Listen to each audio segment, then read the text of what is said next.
Ang ika-34 na kabanata ng El Filibusterismo, ang kasal. Narito ang mga talasalitaan.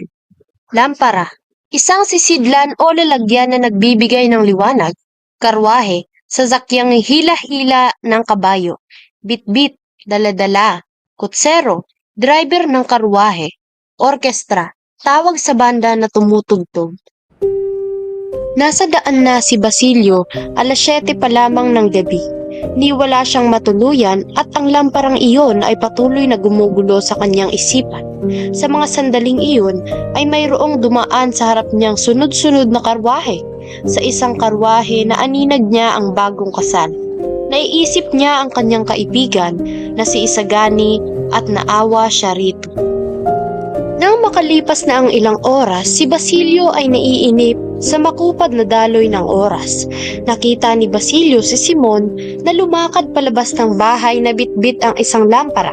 At nakita niya rin ang kutsero ng sasakyang karwahe na walang iba kundi si Sinong. Ang bahay ni Kapitan Tiago ay dating maliwanag. Rinig na rinig din ang mga masasayang tugtugan na gawa ng mga orkestra kasama ng mga tawanan at mga usapan ng mga tao sa loob ng tahanan ni Kapitan Tiago. At ngayon ay napakalaki na ng pinagbago ng tahanan ni Kapitan Tiago.